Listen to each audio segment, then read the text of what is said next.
Hello, welcome to Claire Newberry and the Knitting School. Today I'm going to show you how to get a domestic knitting machine out of its case, set it up on the table here and get it ready to start knitting. Okay, so if you've just bought a machine, you've got it home, you've found a little space for it, okay, and you're itching to get started on doing your own knitting and starting your own um, little swatches and starting your own little designs, whatever. Okay, that's what we're going to do today. So we're going to get ready to actually set up the machine itself. Okay, so the first thing we need to do is to find a suitable table. So some machines do come with a knitting table, which is sort of a long, thin, sort of oblong, almost the same sort of size as the knitting machine itself. Okay, but you may not have that. And I suggest, if you haven't got a knitting table, that you use a sturdy table, either a dining table or a table. A table in a spare room is absolutely brilliant because then you can leave it set up. So if you're in the middle of something and you get called away, yeah, you can just sort of leave it in the corner there and then come back to it whenever you're ready to carry on resuming your knitting. So if you can leave it set up, I suggest you can. So if you've got a spare room and a table, an old dining table or something, mine's just sort of on trestles and it's actually just a tabletop. So you know, it could be just as basic as something like that. Okay. So the machine that we're going to unpack is the Knitmaster 360, and it's a machine I've had for a number of years. I rescued it. It was actually going to go into a skip, and I managed to get my hands on it before it disappeared forever. And yeah, opened it up, just needed a little clean. All the tools were there, and yeah, it was ready to start knitting with. Okay. So, you know, you don't need an expensive, fancy knitting machine. You can start off with something quite basic. This is a punch card model, which Knitmaster did, or it must be from the 70s. I'm not exactly sure what age it is, but it's very old. It's been looked at. It's been used, but it's been looked after at some point. And yeah, new sponge bar. Check the needles over, and we were ready to knit with it. So yeah. It's a nice little starting machine. Okay, so we're going to first of all, let's just get you back there. Okay, so first of all, we are going to sit it onto the edge of the table. Okay, so it's going to get clamped to the table, so don't worry about it coming too close to the table. It's going to get clamped there, so don't worry. So bring it quite to the edge of the table, and then what we're going to do is take off the lid, basically, this bit on the top here. Okay, so I've got to go, I'm going to stand up here and I'm going to go to the back of the machine. There's two little clips at the back here. I'm going to click those down, okay, and I can lift off the case like so. Okay, and in here we have all the bits and bobs in there that we need to set up the machine. Okay, so you can have that at the back of the machine here, just sat out of the way there. Move my cup of tea out of the way, my obligatory cup of tea. Okay, and what we're going to do is undo the clamp here, which you can't see. Okay, just twist you around. Okay, so I'm just unclamping. There's like a wire that's holding everything together, which I've just unclamped there. Okay, so I've just unclamped the tension unit, which we're going to put up in a minute, and also the sinker plate as well, which is this little device as well, which needs to go on. Okay. So back there. Now that can just sort of sit at the back there, like so. Okay, and then on this particular machine there is a tool box here on the left hand side. So the 360 has all the built-in tools here at the side here. Okay, and what you should have is a couple of clamps, okay, like so. Okay, so they're going to fix the item to the table. Okay. The next thing I have here, just pop you down a little bit further there. Okay, so the next thing I have here is there's like a little clamp that's so the machine carriage doesn't move around whilst it's in transit. You can unscrew that. Oops, a bit tight there. Unscrew that. Okay, and lift off the retaining piece like so. So it just lifts off it and it comes off away. It slots into a little hole at the side here. Okay, and it just goes round one of your thumb screws here. Okay, so we just need to unscrew that and it should just come away quite easily. Okay, and save that, because when you're transporting your machine you'll need to be able to stop that carriage from moving about whilst you're transporting it. Okay, so keep that to one side. We don't need it for knitting or anything, it's just for transportation, okay, and storage. Next thing we need to do, there's a handle here that's flat against the carriage itself. That pull it towards you and it should click into position like so, and it should be quite sort of firm. It shouldn't move at all. That should be quite firm in its position there. Okay, and you should be able to move the machine at this point backwards and forwards along the needle bed. Okay, so that's fine, that's on okay. Before I go too much further, what I want to do is put these clamps into position, okay, and that's going to fix the machine to the table, okay, so it's not going to go anywhere. Okay, make sure you've got your needle bed facing you, okay, and the needles are facing towards you, okay, that's the right way round, and the back of the machine is the higher up section, okay, where your toolbox are, so that's the back. This is the front bit that we're going to be doing all the knitting on, so this is the bit that needs to be facing you. Okay. When you put it onto the table using the handle, it automatically is in this position, okay, but for whatever reason, just make sure it's facing the right way, okay, because we need to locate these clamps, which go, and I'm just going to pull it forward a little bit more because they need to be right on the edge, okay, underneath here.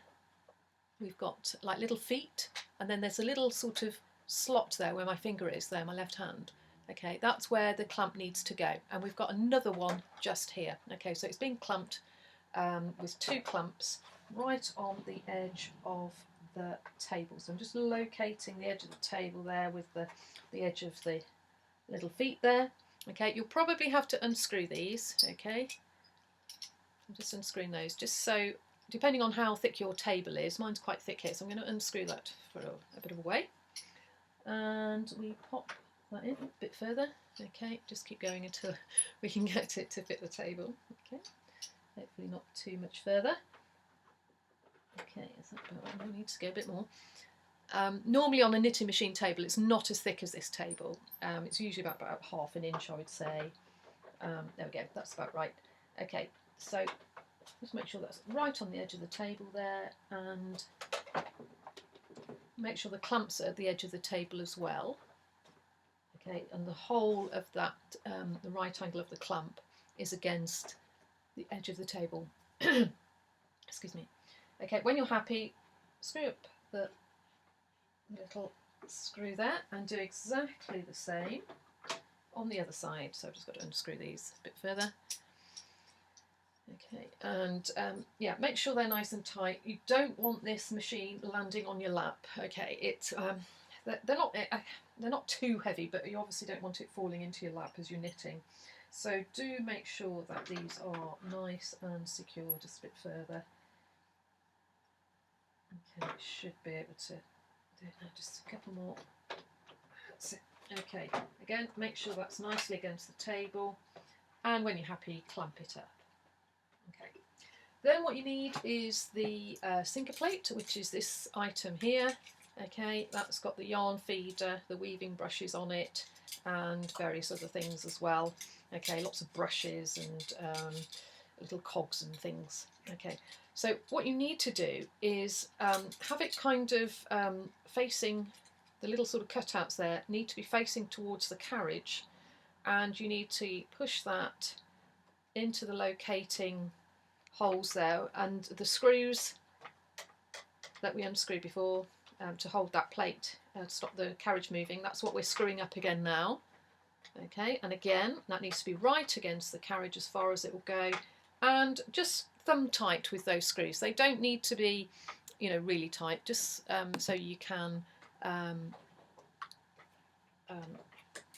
undo it again when you need to. Okay, so your machine should be sliding along. There shouldn't be any noise. There'll be a little bit of a noise, but it'll be a nice sort of smooth machine against metal, if you like, or metal against metals kind of sound. Okay, but it should move quite smoothly. Okay, so that's that part of the machine setup. That's the carriage. That's going to do most of the work, and this is the bit that you're going to be most involved with. Okay, so that's that part of the machine setup, and then we need to come to the tension mast. Okay, so it'll all be flat, and you'll need to unfurl the little eyelets at the back. There's like a triangle of wire with twisted little eyelets in where the triangle, within the triangle. Okay, so that's what you should have. And also be aware that, I don't know whether you can pick this up, that it's not completely straight. There should be a couple of little flanges there. Okay, I'm just twisting it round there, hopefully you can see. Okay, but it's not completely straight. Okay, so have it so that the bend in the metal in the mast itself should be facing away from you. Okay, so have it facing away from you, and those two little sort of ears, those little flanges at the side there, they should be right on the side looking at you, and come in. You might have to stand up to do this, but it should locate where the handle is. There's a couple of little holes, and come either to the left or the right. Doesn't really matter at this stage which one it goes in. You've got two. You've got one on the left and one on the right, and it should locate just by the side of the handle that you use to pick up the machine. Okay, and it will wobble about a bit, but it is quite firm. So that should be set like so. Okay, it shouldn't twist round. It should just locate in, and it should kind of lock in. Okay, so I'm just going to turn the camera up slightly. Okay, so you can see the top of the mast here. Okay, and then you need this part of the equipment that should be in the lid of the box. Okay, and you'll have the tension wires. Okay, another little sort of V shape of wire, twisted wire. Okay, and what you need to do is unfurl that. Okay, right back on itself, all the way up to the other side, and it should click into position. Okay, and you should have your tension wires at roughly right angles to this part of the tension unit. Okay, and a little bit twisted at the top here, so you can untwist those little wires, like little dealy boppers. Okay, and then the next thing you need to do is locate that hole onto the top of the tension mast itself. Okay, so that should just click into position, and again it lifts off quite easily. The whole thing will just come undone eventually when you want to pack it away. Okay, and there we have, just show you the whole thing, the machine and the tension wire clamped to the table, so it's not going to go anywhere at all. Okay, and then we are ready to start threading up the machine. Okay.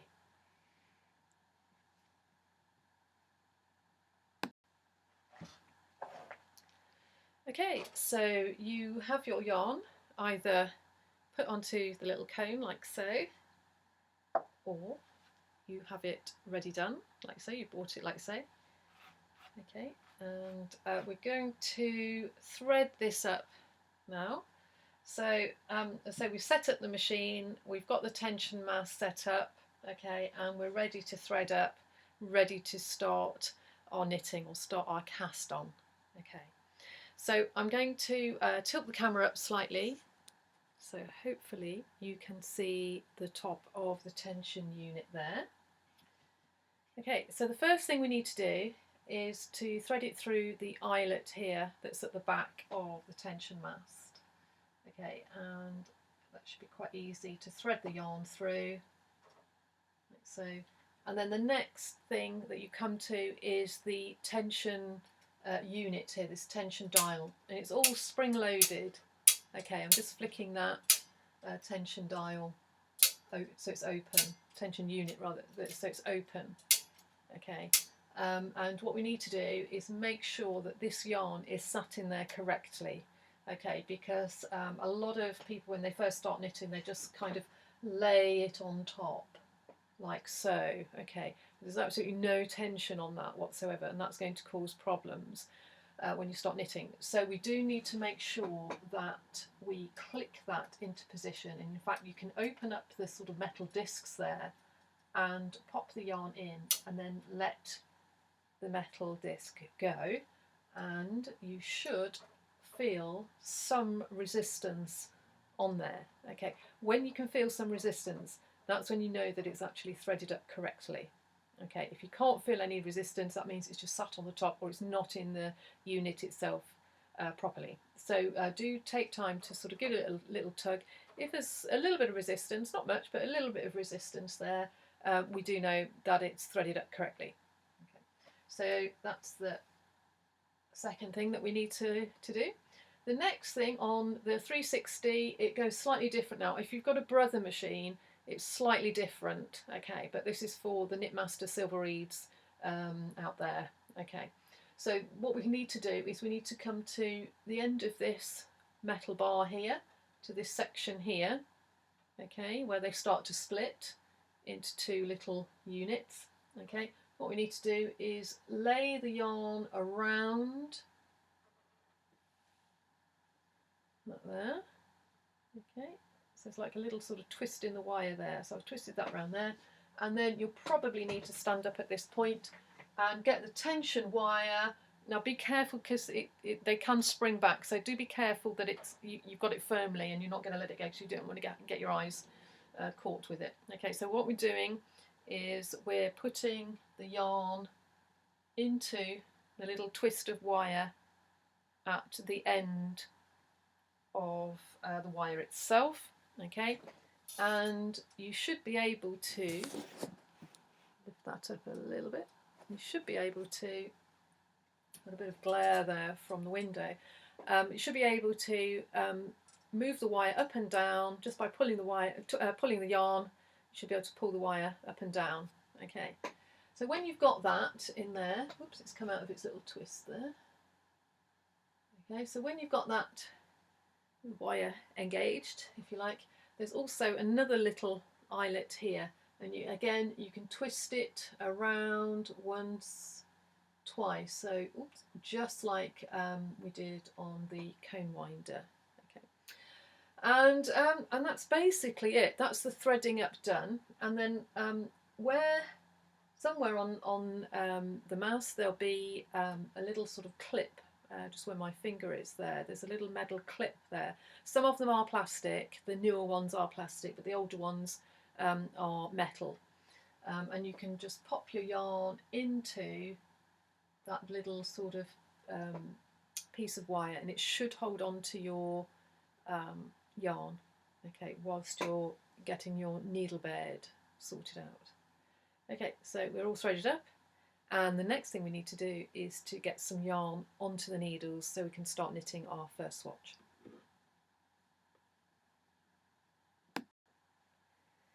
Okay, so you have your yarn threaded up in the knitting machine tension unit up above there, and you're now ready to bring some needles forward on the needle bed and do your cast on.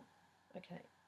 So if you're right-handed, I would pop your carriage onto the right-hand side. Okay.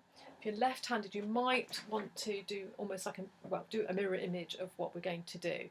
I know some left-handed people do some right-handed things. Okay, so things like casting on using your right hand. Okay, may be easier in your left hand or in your right hand if you're left-handed. You'll just have to try it. I know some people are a little bit more ambidextrous than others, you know, see how you go. If it feels a little bit odd, then try and do a mirror image of what we're doing here. Okay, So right, we've got our carriage on the right hand side. I'm going to get the yarn that we've put in the little clip there.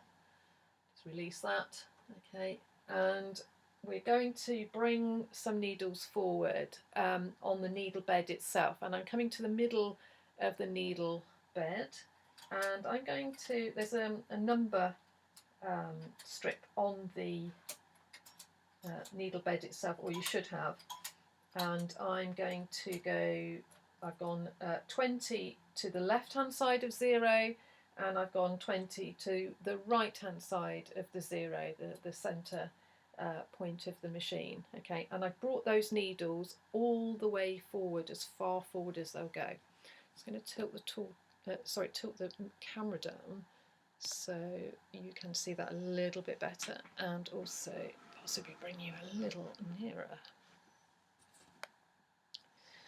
Okay, so you should be able to see that a little bit clearer now. So they're my needles, and I've brought those as far forward as possible. Okay, so as far forward as those needle butts. Okay, where my little finger is there, they're my needle butts. Okay, that's as far forward as they'll go. And now we're going to come to the carriage, and on the carriage we've got a little like I call it a little trapdoor, but you can bring that to the left, okay, like so, and that opens the little trapdoor, and that allows you to put your yarn into the yarn feeder. I give it a little sort of wiggle up and down just to make sure it's not got caught on anything there. When you're happy with that, you can close up the little door there, and I'm coming to the left hand side of the machine, and I'm going to secure the yarn, the end of the yarn, around the left hand clamp there. So you can just do one little granny knot there. You don't have to do too many, just to secure it, because it's going to come off there eventually. So I would just tie that simply there. Okay, I'm pulling the yarn through the yarn feeder on the machine, on the carriage, okay, and I'm just letting it pull onto my lap there. So I don't know whether you can see, so I've got some yarn and I've just let it go nice and loose onto my lap there, okay. And with my left hand, okay, and my left index finger, that's going to push the yarn back against the machine, and my right hand is going to do what we call the E-wrap cast on. Okay, and we call it an E-wrap cast on. If you remember when you were doing your joined-up writing at school, if you remember with your pencil you used to draw a lowercase e all in one sort of movement, swirl of a movement, okay, going from left to right. That's what we're going to do here with the yarn. Okay, so that's why we call it an E-wrap cast on. Okay, so just pop you down a little bit and show you how we can do that. Okay, so I say it with my left index finger. I've got the yarn at the top of my index finger there, and I'm going to hold it against the first needle, against the machine bed itself, these little gate pegs that are sticking up between the needles. Okay, so when that's against there, what you can do with your right hand is come between the first and the second needle on the left. So I'm coming up between the first and second needle on the left, and I'm twisting it over to the left, okay, and that's my first E, lowercase e, okay, and do that on every needle, okay, but don't pull it too tight. The tendency is to make it really tight and neat, this cast on, okay, but it really doesn't need to be. You've got to remember that the needle, okay, has a hook at one end with a latch, okay, and that's a larger circumference than the stem of the needle where we're doing the E-wrapping, okay. So you've got to imagine that those E-wraps have got to come off the needle, okay, with the latch closed, okay, and then the yarn goes in the hook to form a new stitch, okay. That's how we build up row upon row, okay. So you've got to imagine that that loop has got to come over the top of the closed latch and hook there, okay. So it's got to have a bit of room to do that, okay.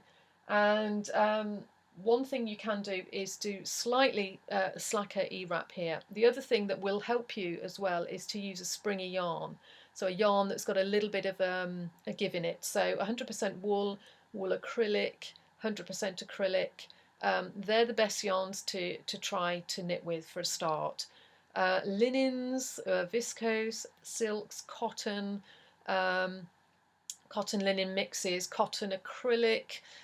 They may not have as much give and as much elasticity in them as the wool-based yarn. So wool acrylic, 100% wool, and 100% acrylic as well. If it's a high bulk acrylic, it will have a lot of crimp to it, so it will have a little bit of inherent stretch in there. So all of that will help the stitches form.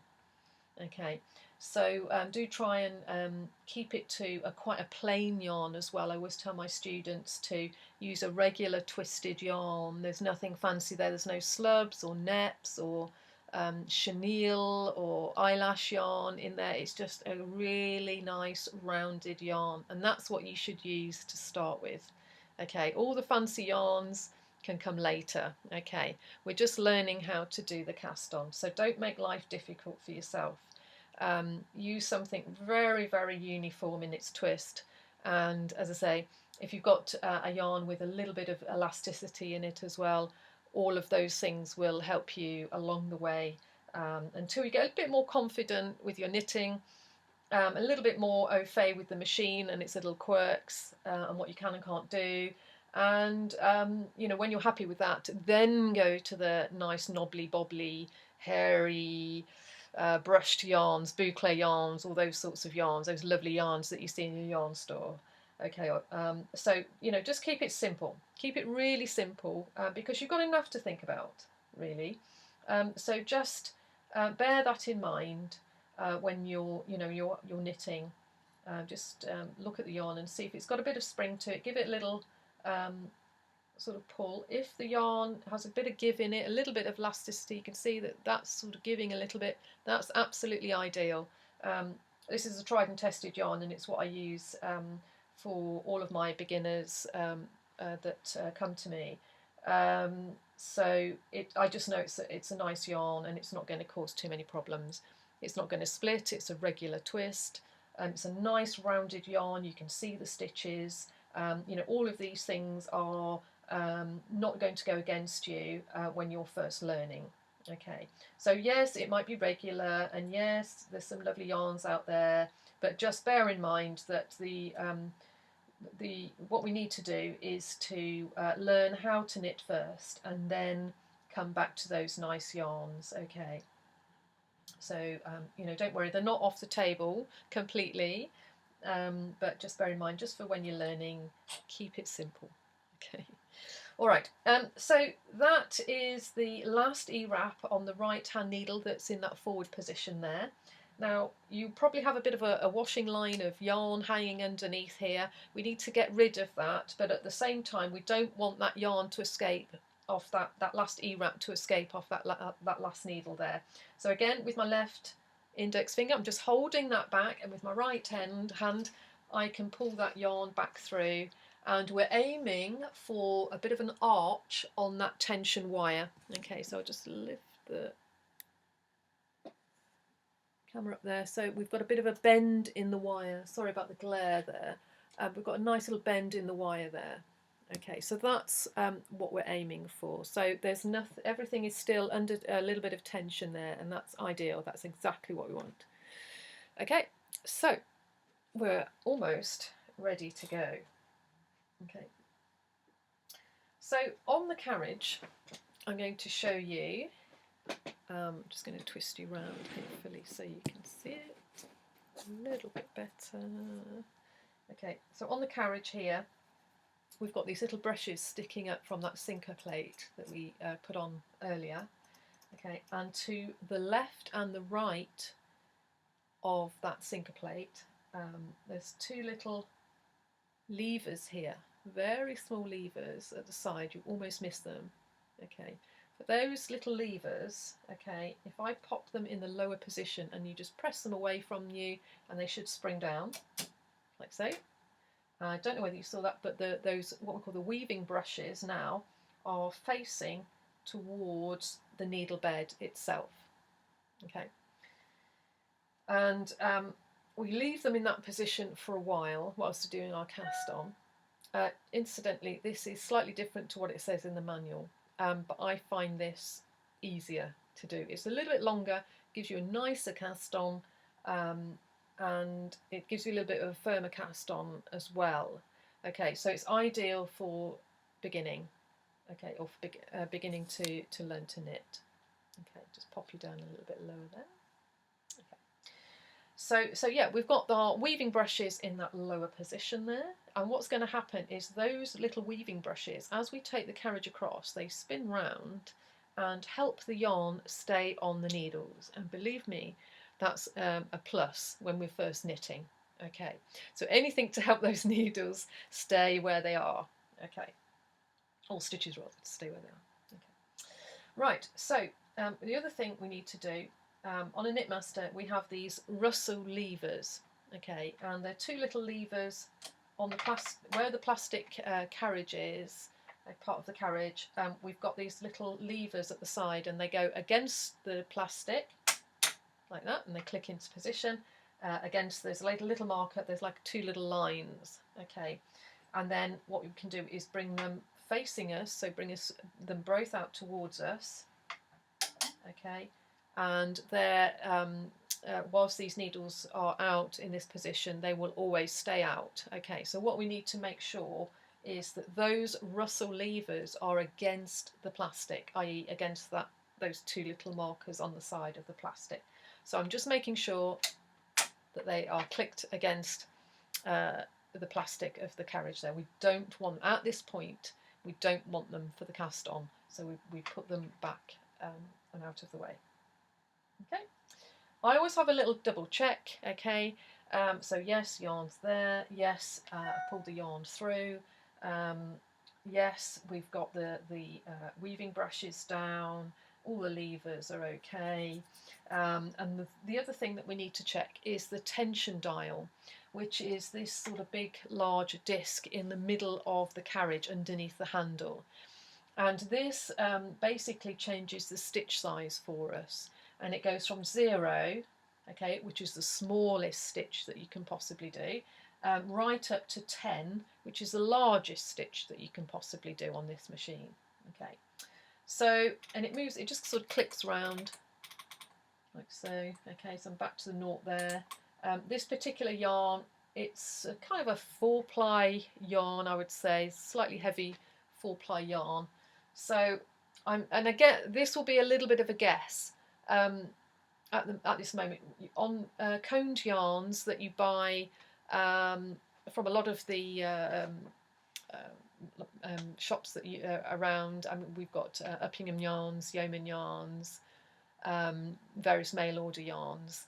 They don't always tell you, like it does on a hand knit ball, what size needles to use or what size tension number to use. Okay, so it's a little bit of an unknown at the moment. Okay, and it's only really experience that will tell you or will help you to decide what tension you should knit this yarn at. Okay, so, and it doesn't resemble any hand knit numbering or hand knitting needle numbering at all. It doesn't really relate at all to that.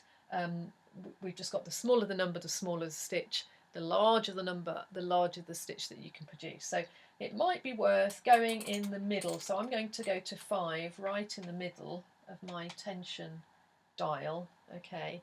I've knitted with this yarn quite a lot with students anyway, so I know what tension it needs to be at. Okay, and it's roughly about 5, 6, 7, somewhere around there. Okay, so come to the middle. If it's a bit thicker than this yarn, you might want to be up to 7, 8, 9, 10, possibly, depending on what you want to do. But I'm just going to go in at tension 5 here and see how it feels. Okay. So I've got my needle still forward, my weaving brushes down, I've checked my yarn dial, I've checked the Russell levers, I've had a look up above as well. when you're first learning to knit, it's almost like you need eyes in the top of your head as well, because there's so much to keep your eye on when you're knitting. Okay, so just make sure that the tension wire has got a little bend in it, and the yarn is underneath the first little eyelet that we threaded up. Okay, don't have it going off to one side and wonder why it's difficult to knit with. Okay, make sure it is directly underneath that first eyelet, so the hole in the top of the cone should be in line with that first eyelet. Okay, whilst we're here, incidentally, that yarn that I pulled back through after the cast on, I'm going to wind back onto the cone, because anything that's going to get caught up, it will do. Okay, so just make sure that yeah, anything like pens, phones, anything like that, just keep out the way of the back there. All right, because you're busy concentrating here and here. Okay, you don't really want to be seeing, you know, whether it's if the yarn's getting caught up with weights and things like that. Okay, so yeah, try and minimise, try and preempt anything that might go wrong.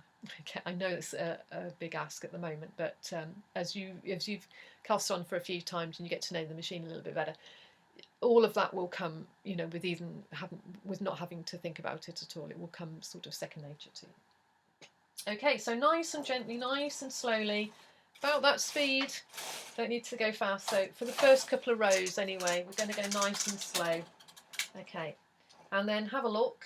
Whoa, that looks a bit tight up here. We're on 7 up here on the tension dial up above here. There's like a little tension unit here. And on a Knitmaster, it'll go from 1 to 7.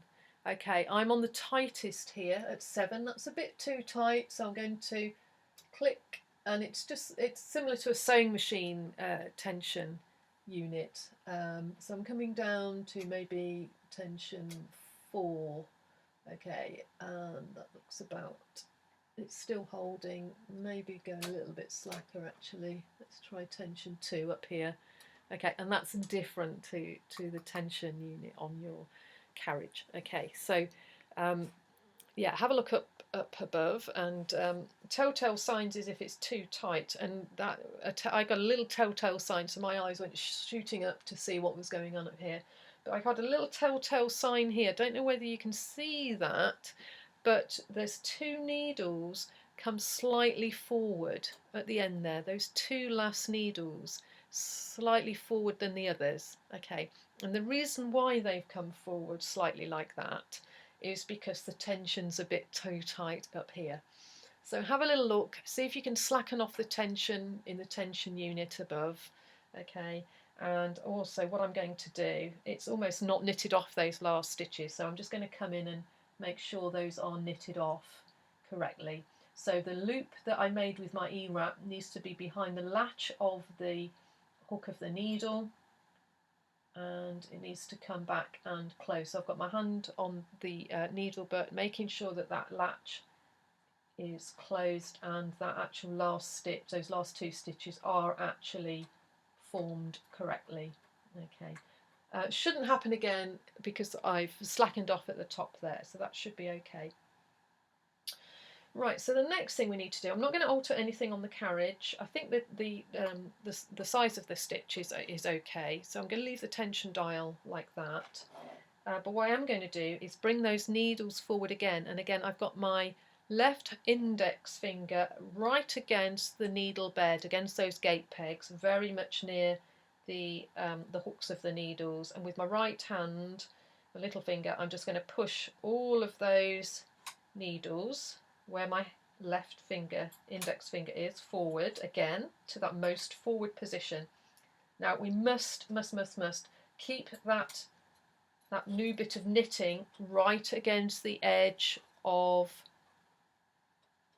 the machine itself, the needle bed. Okay, so the needles come forward, but don't let the yarn, the stitches come forward at all. Okay, so make sure they're right back against the needle bed there. Okay, then we can come across again.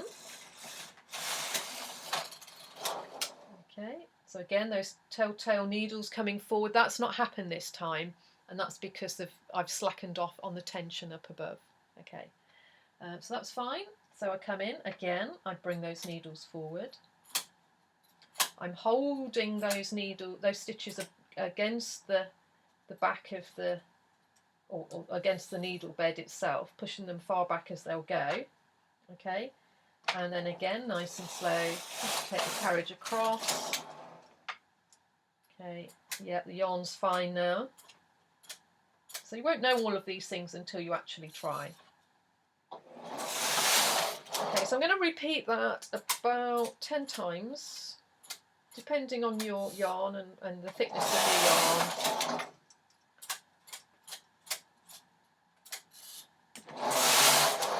Okay, until, I'll do a couple more until I've got, make sure that yarn stays back against the needle bed there. Okay, so I'm going to do a couple more rows until I've got about half an inch or so, in a centimetre or so, for my weights to hang on to. So I'm going to come to my little toolkit, and in your toolkit you should have some weights.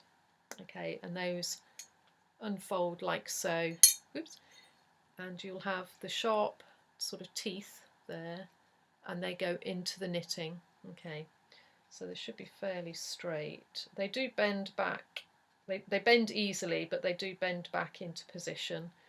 Okay, so if yours are slightly bent, okay, you can gently bend them back again.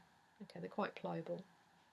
They do get bent really easily, so quite common for them to be slightly bent. Okay, but they're nigh on perfect, so that's not too bad. So we're going to hook it on the left hand side of the knitting, and the other weight I'm going to put on the right hand side of the knitting. Okay, so I've got a bit of weight. So the machines run with a little bit of tension here, and also a little bit of weight underneath. Okay, and everything needs to be quite sort of taut. Okay, one of the telltale things that you might have is your yarn getting caught on these brushes here. Okay, and I'll try and get it to do it. I know this yarn is quite well behaved, but if for some reason you're not threaded up correctly, you might have a bit of a loop coming here. So if I carried on, oops, it's not going to do it, but if I carried on, what would happen is this yarn would get entangled underneath the sinker plate there. And if you saw the first video, you'll see that there's lots of brushes and cogs and all sorts of things for that yarn to get caught onto, which is another reason why I don't really like to show beginners how to cast on and knit with really hairy yarns or knobbly yarns, i.e. that are going to get caught on those brushes. Okay, so the simplest yarns that alleviates any kind of hair and fibre of the yarn getting caught on those brushes. Okay, and they should be moving as well. Those little brushes should be moving. So yeah, make